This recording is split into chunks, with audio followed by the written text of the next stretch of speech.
Hoy entrevistaré a la traductora literaria desde el griego y el ruso, Selma Ancira. Selma ha ganado los honores más altos en traducción, como el premio Ángel Crespo o el premio de traducción Tomás Segovia. Además, se hizo merecedora de la medalla Pushkin, que es la condecoración más alta que puede obtener un extranjero en Rusia.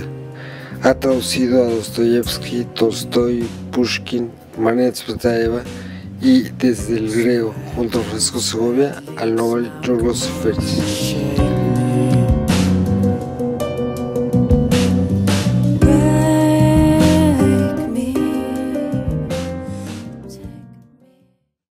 Bueno, hoy domingo 4 de agosto vamos a entrevistar a Selma Ancira, que nos da el placer de recibirnos en su casa aquí en México, que es también casa de Francisco Segovia, el poeta Francisco Segovia.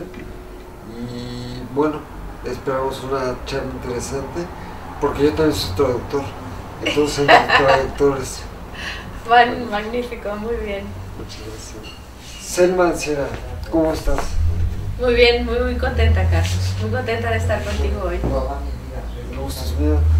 ¿Cómo te sientes después de que hace un año hayas obtenido el premio Tomás Segovia? Muy satisfecha, muy honrada, muy llena de proyectos y de planes y de nuevas propuestas para traducir libros. ¿Cómo te sientes también de ser una mexicana que recibió la medalla Pushkin, que es el mayor galardón para un extranjero que colabora a Rusia? Pues la medalla Pushkin efectivamente ha sido uno de los momentos más importantes de mi carrera. Me siento sorprendida, contenta, me atrevería a decir halagada por ese galardón. Además, tú tradujiste a Pushkin. He traducido a Pushkin no mucho. La primera cosa que traduje fue un poema que se llama El prisionero del Cáucaso, que traduje a la Limón con Gerardo Torres. Él es el poeta, yo hice solamente la versión literal. Después traduje otro Pushkin que se llama, en prosa, que se llama El viaje a Srum. Y bueno, algunos cuentitos, no demasiado, no he traducido demasiado a Pushkin. Me he centrado en otros escritores como son, ya lo sabes, Tsvetaeva, Tolstoy, Ritsos, Seferis. Son los autores que me acompañan siempre. Pushkin ha sido por momentos, digamos que responde a ciertas cosas el que haya yo traducido esos momentos de Pushkin, pero no es un autor con el que yo haya compartido muchos años seguidos. Por ejemplo, Dostoyevsky. De Dostoyevsky traduje nada más un volumen de cartas a su hermano, que se llamó Cartas a Misha. De Dostoyevsky no he traducido más que eso, Carlos. Ok. Bueno, sin embargo, de la que has traducido toda la obra es Marina... Toda la obra en prosa. Ok. En la obra en prosa.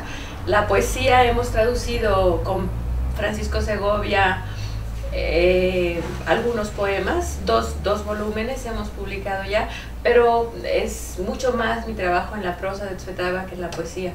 Si no tuviera yo a Pancho Segovia, probablemente no habría traducido los poemas. Ok.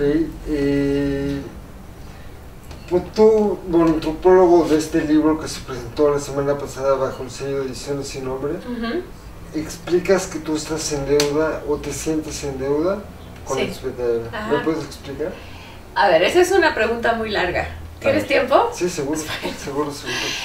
A ver, yo cuando descubrí mi vocación de traductora, me lancé así, me lancé con toda mi alma y todo a traducir las cartas del verano de 1926. Esas cartas son las cartas que se cruzaron Rilke, Pasternak y Tsvetaeva en el verano de 1926. Yo ahí sentí algo que me hizo ponerme a traducir, pero nunca he estudiado traducción. Yo nunca he pisado un aula en donde se explique cómo hay que traducir. Yo me hice traductora traduciendo. Entonces, a lo largo de los años, cuando he ido, cada vez que traduzco Tsvetaeva encuentro cosas nuevas.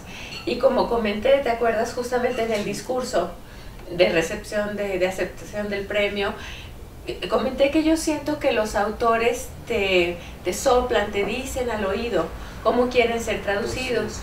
Entonces yo encontré una carta hace como 7 u 8 años, una carta que Tsvetaeva le escribe a André Gide, diciéndole cómo había traducido ella a Pushkin. Y entendí que había ciertas cosas en mis traducciones de Tsvetaeva que yo no había hecho, es decir, que yo no seguí lo que para ella era importante en la traducción literaria. Y entonces sí, me sentía en deuda, o sea, sentía que había traducido sobre todo el sentido, un poco en detrimento o dejando en segundo plano el sonido, que para Tsvetaeva era lo más importante. Y por eso, desde hace 3 años que otra vez, como soy yo, me lancé de cabeza a traducir de nuevo las cosas que había traducido, enfocándolas sobre todo al sentido, ahora enfocándolas sobre todo al sonido. No sé si soy clara. Sí, sí. ¿Sí? Bueno. ¿Me podrías explicar cuál fue el proceso creativo para Las Flagelantes? El proceso creativo es siempre el mismo y al mismo tiempo es siempre distinto, okay, ¿no? O sea, porque cuando tú abordas un texto, cuando tú lees un texto y lo abordas, no sabes a dónde te va a llevar o cómo va a ir la traducción. El texto mismo te lo va indicando. Por ejemplo, para este libro, que la verdad creo que les quedó precioso a mis editores, ¿no? Es precioso. Yo decidí reunir 3 momentos de la infancia de Tsvetaeva. Uno es que parecería un cuento muy sencillo, que es el cuento que les cuenta la madre de Tsvetaeva a ella y a su hermana cuando eran pequeñitos, que es al mismo tiempo que un momento luminoso de la infancia, al mismo tiempo ese cuento es un cuento terrible, ¿no? El que habla del amor de la madre por las hijas, de la rivalidad, de la competencia, de la inseguridad, o sea, pero siempre con la luz esta de la infancia, ¿no? Con la luminosidad de la infancia. El segundo cuento es un poquito más adelante en el tiempo, aunque fue escrito antes, que se llama La torre envuelta en hiedra, que recupera un momento de la vida de Tsvetaeva en Friburgo. La madre está enferma, las niñas están en un internado, en fin, no les voy aquí a desvelar el argumento, pero es otro momento de la infancia de Tsvetaeva. Y Las Flagelantes es un momento, el cuento, pero es un momento que dura mucho tiempo en la infancia de Marina Tsvetaeva, que son sus veranos a orillas del río Oka. El padre había alquilado una casa grande a orillas del río donde iban a pasar los veranos, y cerca de esa casa había el nido de las Flagelantes, esta secta religiosa de mujeres que todas tenían la misma cara, todas usaban el mismo pañuelo, como lo dice ella muy poéticamente, y los niños las veían como unos seres semi-mitológicos. Entonces mi intención en este libro era recuperar 3 momentos de la infancia de Tsvetaeva, de esos momentos de prosa autobiográfica que a mí me seducen, por su sonoridad, por todo. Es una prosa que realmente me seduce. Y quería compartirla pues con los lectores nuestros. Perfecto. ¿Piensas que hay una necesidad constante para la retraducción? Una necesidad constante para la retraducción. No me gusta generalizar, ¿no? Yo pienso que sí hay textos que habrá que retraducir, uno mismo o dentro de 2 generaciones otro traductor, y hay traducciones que no te piden eso. O sea, volvemos a lo mismo, todo depende del texto.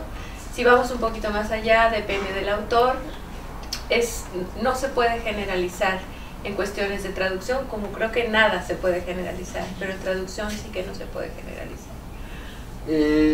Sobre las traducciones canónicas, por ejemplo, pienso en Hamlet, ser o no ser, esa es la cuestión, que es la traducción que conocemos. Sin embargo, Tomás Segovia, ser o no ser, lo convierte en... De eso se trata. Ajá. ¿Qué opinas tú de...? ¿Qué opino yo de...?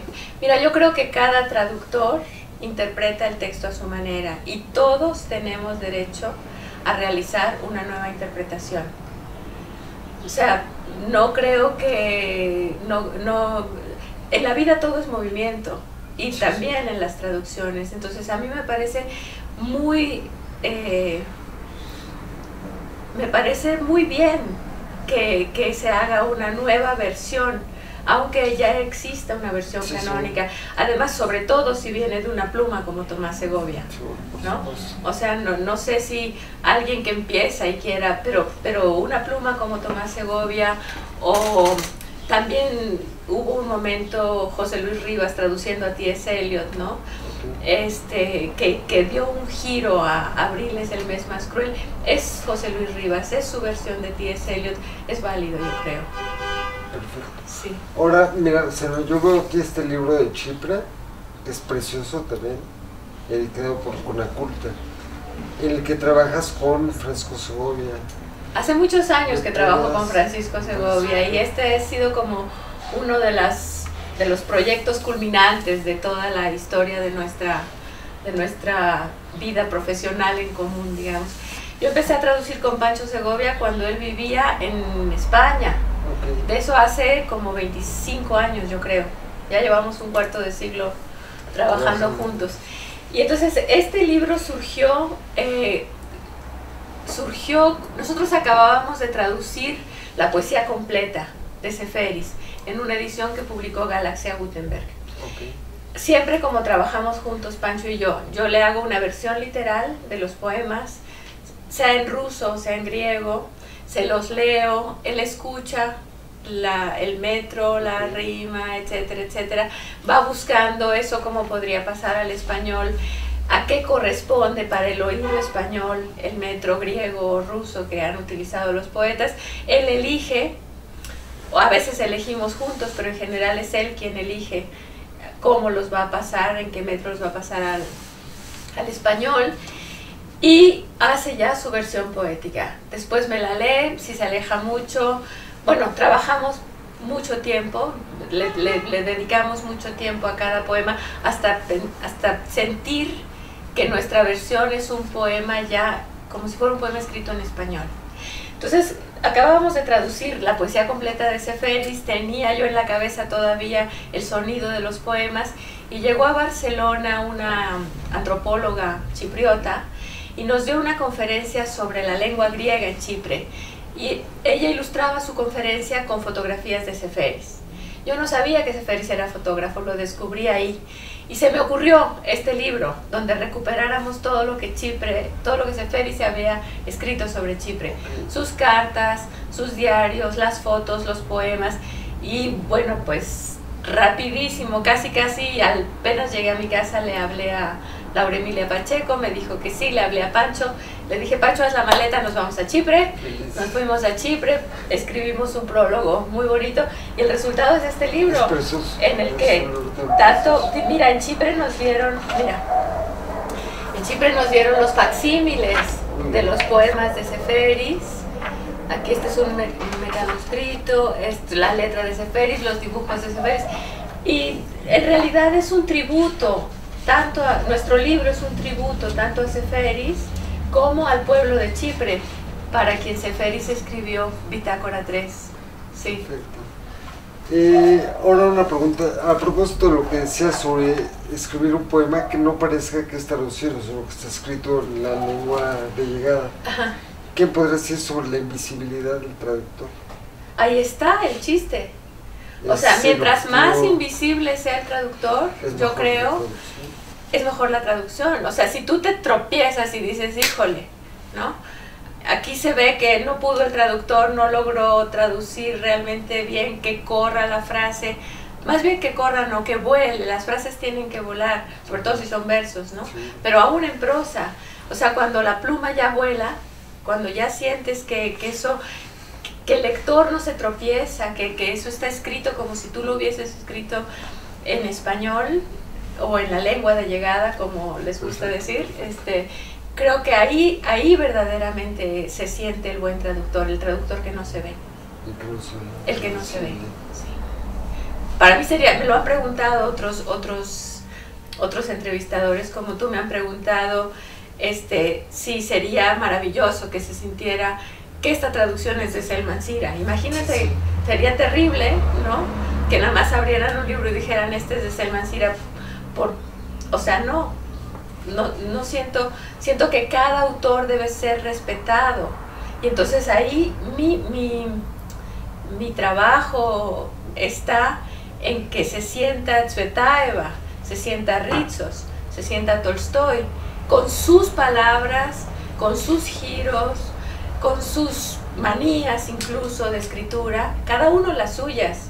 Y ese es mi trabajo, saber encontrarlas y saber respetarlas. Okay. Ahora quisiera que me hablaras un poquito sobre esta antología, también muy bonita, publicada por el Fondo de Cultura Económica, Paisaje caprichoso de la literatura rusa.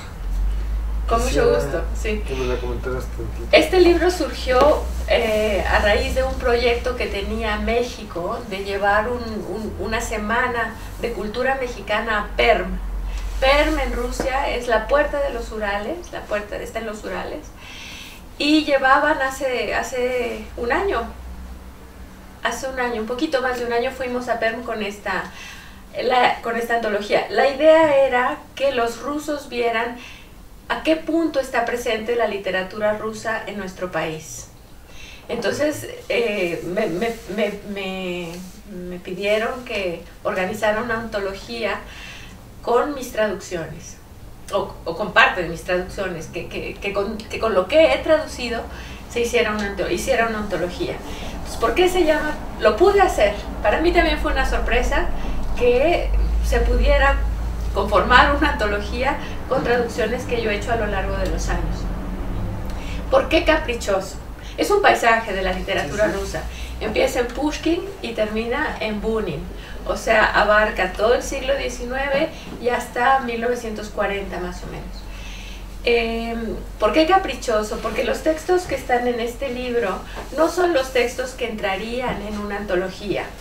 O sea, hay un texto de Pushkin que seguramente no entraría en una antología. Es un texto de Pushkin que a mí me gustó, que yo traduje por empatía, por una necesidad en algún momento de mi historia literaria, o cómo llamarla, no sé. Lo mismo Gogol, no entraría Roma en una antología rusa. Incluía autores que para los propios rusos son autores que ellos desconocen o conocen muy poco, que no han leído, como Nikolai Strahov, que yo encontré leyendo las cartas de Tolstoy, y me entusiasmó su texto sobre el monte Athos. Lo traduje, lo publiqué, y claro, me parecía importante meterlo en esta antología porque es un texto, es un autor prácticamente desconocido en este momento para los rusos, y poderlo ofrecer yo a mis lectores en español me parecía maravilloso. Es caprichosa también porque todos los autores tienen un solo texto, pero como mi pasión es Marina Tsvetaeva, pues ella está representada doblemente, ¿no? Cierra la primera parte, que es la parte de ficción, digámosla, de literatura, de creación, de ficción propiamente dicha, y cierra la segunda parte, que son ensayos sobre literatura escritos por poetas. Hay dos partes en este libro. Por eso, es un paisaje caprichoso. Lo hicimos con mucho amor. La portada incluso es una fotografía mía. Okay. Es el reflejo de una iglesia de Suzdal. había llovido terriblemente, entonces había unos charcos enormes, entonces se reflejaba la iglesia, o sea, el reflejo sería así, ¿no? La iglesia está arriba, pero me pareció importante porque justamente creo que la traducción debe ser un reflejo fiel del original. Conservar, ¿sabes? Conservar la textura, los claroscuros, todo lo del original. Cuando lo retratas, el reflejo, ¿no? Del original. Y mientras más fiel sea el reflejo, más acertada o más mejor es la traducción, creo yo. Por eso decidimos poner un reflejo en la portada, como una metáfora de lo que es la traducción literaria. ¿En qué año llegaste tú a Rusia? ¿De qué edad tenías? Uy, Carlos, bueno, ¿qué pregunta? ¿En qué año llegaste a Rusia? Llegué en 1974 y no lo oculto, tenía 18 años. Perfecto, okay. perfecto. Y ahora bien, bueno, sé que no quieres hablar de política, pero... No quiero. Como desde tu punto de vista de viajera, ajá, ¿qué viste tú en una Rusia socialista en plena Guerra Fría? Bueno, vi, a ver, yo no sé si te va a interesar la respuesta porque vi poco, estudiaba mucho, entonces veía a mis compañeros de la universidad, mis clases, mi trabajo, te puedo contar cómo estudiábamos. Entrábamos a la escuela, a la facultad a las 9 de la mañana, salíamos de clases a las 6 de la tarde, yo me quedaba a trabajar en la biblioteca hasta las 10 de la noche que se cerraba, entonces vi poco. Estudié mucho, eso sí, ¿no? A mí me gustó la experiencia de vivir esa Rusia. Pienso que si tuviera que volver a llegar en 1974 a Rusia, lo haría encantada de la vida, pese a las dificultades que tuve, ¿no? Dificultades de muy diversos órdenes. Me parece que la experiencia fue muy enriquecedora y fascinante, pues, ¿no? Perfecto. Y ahora, por ejemplo, yo no conozco Rusia. ¿Qué diferencia puedes encontrar tú de ese entonces a Rusia actual ya capitalista? A ver, yo creo que lo esencial de los rusos y de Rusia, que es eso que a mucha gente le parece que es un lugar común, pero que yo creo que efectivamente existe y que marca mucho la manera de vivir, de pensar de los rusos, es el alma rusa.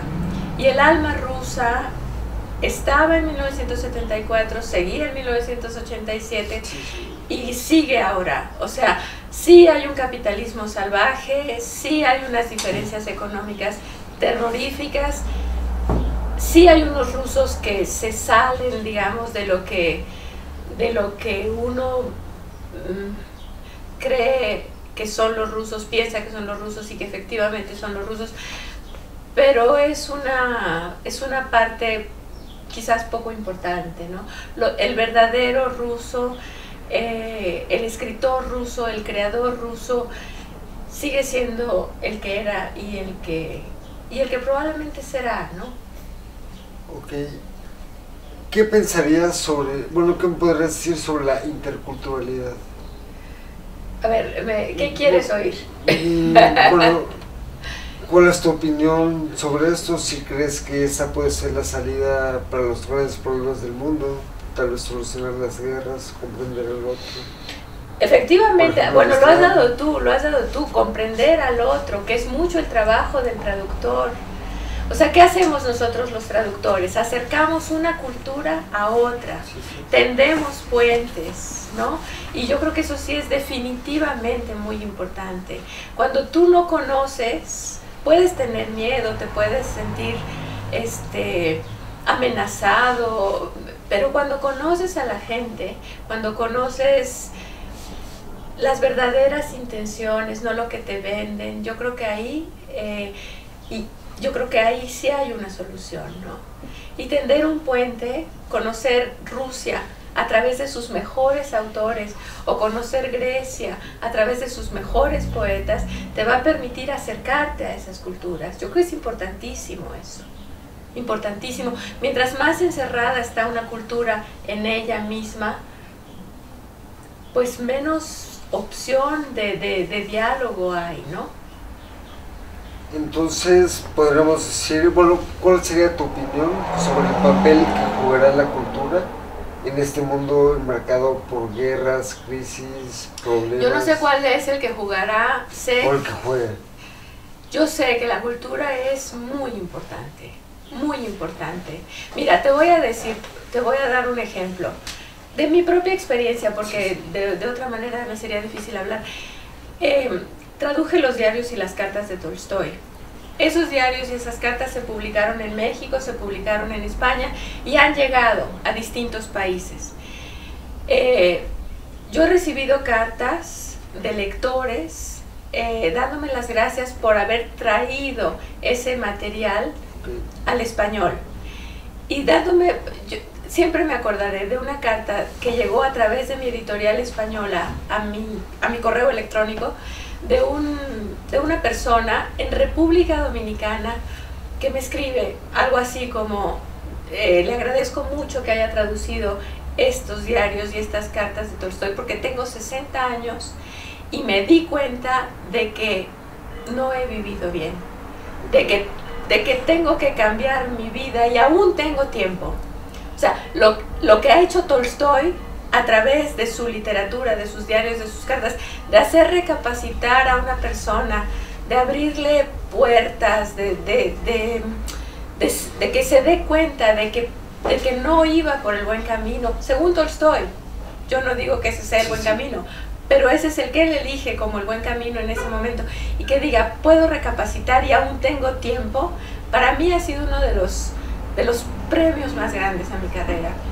Cada vez que recibo cartas que me dicen: este poema de Ritsos me ha abierto la puerta para entender que el pueblo griego, que la cultura griega, eso es muy importante. Creo que es lo mejor que le puede pasar a un traductor. O sea, saber que el trabajo llega y que ese trabajo que llega de los autores que tú quieres está abriendo puertas.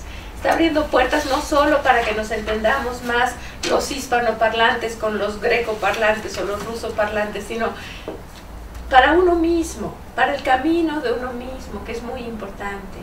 Ese camino que recorrió Tolstoy, que es digno de una admiración bárbara, ¿no? Un Tolstoy que empieza jactándose de haber matado faisanes y osos, y recorre un camino tan largo que lo lleva a ser un vegetariano verdaderamente convencido por no matar un animal. Yo creo que es muy importante. Y eso es lo que a mí me satisface, poder abrir eso a mis lectores.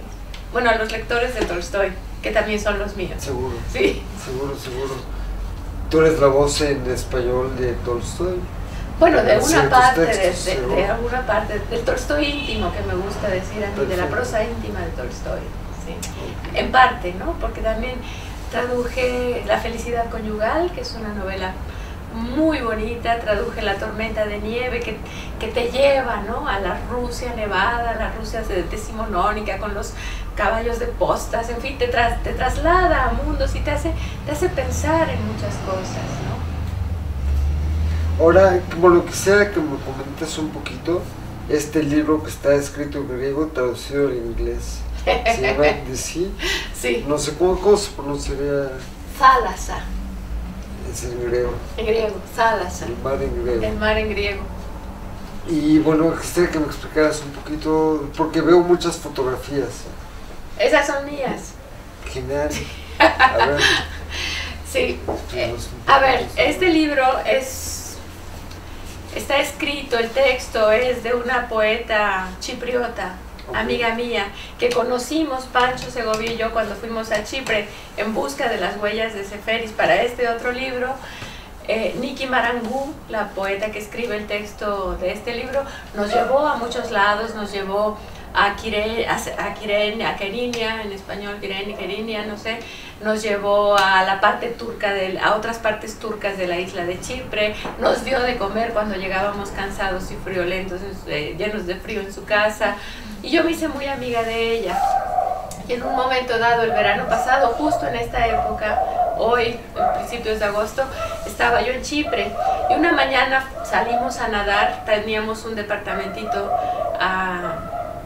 parecía como un faro porque estaba encima del mar, ¿no? Veías el mar. Y bajamos a nadar y se nos ocurrió, estábamos tan contentas ese día, ella ya tenía este texto sobre el mar y le gustaban mis fotografías, que decidimos hacer un libro que reuniera su visión del mar, dada en palabras, y mi visión del mar en imágenes, ¿no? Y lo hablamos, ese mismo día nos fuimos con la editora, que es una mujer maravillosa, libanesa, que vive en Chipre y tiene este editorial. Le propusimos este libro, nos dijo que sí, y al cabo de unos meses muere mi amiga Nikki Marangu en un accidente de coche en Egipto, y yo pensé que tenía que hacer el libro, y entonces pues ya como un tributo a ella publicamos. Aquí está. Entonces las fotos son fotos de mar tomadas en el mar Egeo, tanto en Grecia como en Chipre. Esta es la arenita, ¿no? El dibujo que hace, en fin, ya son las fotos que son, y el texto, que es muy bonito. El texto está escrito originalmente en griego, como era un tributo para Nikki, lo tradujo su hermana Marina Marangu al inglés, y ahora la idea sería publicarlo en español en algún momento, para poder traerlo a México y para que mis lectores también lo puedan disfrutar. Seguro. Ahora bien, ¿cuál sería la relación que hay entre la palabra y la fotografía? Pues no sé, Carlos. O sea, a mí me gusta mucho traducir y me gusta mucho hacer fotos. Desde hace muchos años tomo fotos. Nunca me había atrevido más que a verlas, no jamás a publicarlas. Hubo un momento que fue como un salto, y a raíz de ese momento pues han surgido proyectos que me permiten compartir también mis fotografías, no nada más mis autores. Tú vas a trabajar, a tomar fotos muy niña. Sí, porque me encantaba, o sea, me encanta lo de la foto. Yo la verdad tengo que confesar algo que nunca he confesado, que yo no iba a ser traductora, quería ser camarógrafa. Okay. Quería trabajar en el cine y ser camarógrafa, pero bueno, eso era chiquita, cuando tenía, bueno, apasionada del cine lo he sido siempre, entonces yo tenía esa idea en mi vida, dedicarme a ser camarógrafa y trabajar con los grandes directores de cine.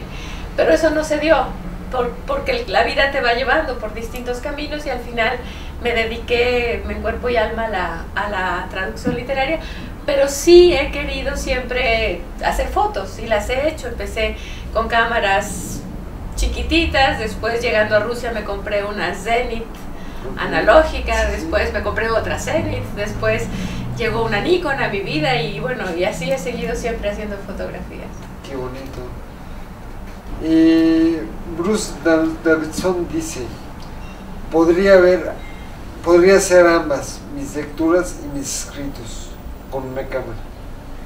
¿Qué opinarías de esa afirmación? Otra vez, ¿podría ser ambas? Podría ser ambas, mis lecturas y mis escritos, con una cámara. Es que no sé si entiendo bien qué quiere decir. ¿Tú cómo lo entiendes eso? Yo lo entiendo como que puede expresar tanto las lecturas como los escritos por medio de un aparato fotográfico. Es que no sé si lo entendemos bien, exactamente. Fuera de contexto así. ¿Qué quieres? ¿Que yo te diga que podría ser ambas? Que él podría leer. Ajá. Y que también puede escribir con una cámara. A ver, no sé si entiendo bien, pero lo que siento, o lo que me surge en este momento comentar al respecto, es que yo sí me siento yo cuando traduzco. Okay. Quizás porque tengo la suerte de traducir solo los autores que me gustan, solo los autores con los que siento que vibro. Creo que eso ya te lo comenté alguna vez, que vibro en una misma cuerda. Cuando yo siento que eso que está diciendo el autor lo podría haber escrito yo si fuese escritora, está bien, traduzco el texto. O si eso que está diciendo el autor lo hubiera dicho como él lo dice, o sea, como Tsvetaeva, ¿no? Con esos juegos de palabras, eso que me encantan, que si yo fuera escritora así escribiría. Entonces, a través de los autores me expreso yo, a través de mis autores. O sea, cada libro o cada autor es parte de mí, o yo soy parte de él. O sea, hay una simbiosis muy grande entre mis autores y yo. Con mi cámara es lo mismo. A través de la cámara me expreso, sí. Mi cámara dice lo que siento, como mis autores dicen lo que siento. No separaría. O sea, es una manera de expresarme la traducción como la fotografía. Son distintas maneras, son muy diferentes, pero las dos me permiten sentir que soy yo. ¿Y has expuesto fotografía? Sí. ¿Me lo puedes platicar? La primera en Querétaro, okay, en la Galería Libertad, una expo de fotos que se llamó Mi Rusia, okay, que eran fotos grandes en blanco y negro. Eran 17 fotos en blanco y negro, salvo la última que era en color, un poco influida por ciertos cineastas. Okay. La segunda fue una expo en París que se llamaba Los laberintos del destino, justamente porque nadie se iba a imaginar que una traductora iba a acabar haciendo fotos. Sí. Y era un poco mi visión de Rusia y mi visión de Grecia. Rusia la daba en madera y Grecia la daba en mármol. La tercera es una exposición que se llama Piedra y Agua, que son mis dos obsesiones en la fotografía, la piedra y el agua. Me obsesiona el agua y me obsesiona la piedra. La piedra y el mármol y todo lo que tiene que ver con la piedra son dos obsesiones. Creo que es lo que más he retratado en mi vida, es piedra y agua. Y ya, y ahora estoy preparando una expo que espero que llegue a buen término, que es el lenguaje del agua. Eso es lo que espero que en algún momento llegue a buen fin. Ojalá que sí. Selma, y estaba lloviendo en la mañana, en la jornada, que apareció publicado de un seminario de traductores de literatura rusa. Okay. Efectivamente. Es un proyecto para mí muy querido, este seminario de traductores de literatura rusa. Este año será la 8ª edición, en que reúno a traductores de literatura rusa de todo el mundo, de Argentina a la China. Empezó como traductores de Tolstoy, ahora se ha abierto a traductores de literatura rusa clásicos, y hoy yo estoy feliz porque ha salido la jornada semanal dedicada a Tolstoy, y los artículos de adentro son todos de los traductores que van a Yasnaya Poliana. Hay un artículo de Irina Zorina, rusa, de Ljubinka Milinčić, Serbia, de Alejandro González, argentino, de Joaquín Fernández, catalán. Entonces, mis traductores de literatura rusa del seminario de Yasnaya Poliana han llegado a México, y eso me tiene realmente muy contenta. Y esto no se lo has dicho a nadie. Bueno, la primera vez que ha salido hoy, es la primera vez que los traductores de literatura rusa colaboran conmigo en una edición, que fue muy bienvenida por Hugo Gutiérrez Vega. Yo se lo propuse y él me dijo que sí, y mira qué bonito ha salido aquí. Qué bonito. Sí, sí. Y además yo estaba hojeando hace rato, hay un texto que tú escribes. Hay un texto mío, sí, sobre la prosa íntima de Tolstoy. Sí. Y textos de mis traductores del seminario, que por cierto ahora el 22 de agosto me voy a Yasnaya Poliana para el 8º seminario de traductores de literatura rusa. ¿Y cuánto tiempo dura este seminario? Yo voy el 22 porque hemos inventado una exposición de escritorios de traductores. Voy a montar la exposición, fotografías de los escritores. Ellos llegan el 25 nos vamos a Yasnaya Poliana, trabajamos 26, 27 y 28, y el 29 nos vamos a los lugares de Pushkin, porque cada año llevo a los traductores a distintos lugares, a distintas casas de escritores. Hemos estado en la casa de Pasternak como traductor. Ya ves que Pasternak fue traductor de Shakespeare, entre otros, y sus traducciones son magníficas. Hemos estado en casa de Chekhov, afuera en Mikhailovsk, en casa de Turgenev, en casa de Sholokhov, y este año pues vamos a ver los lugares de Pushkin.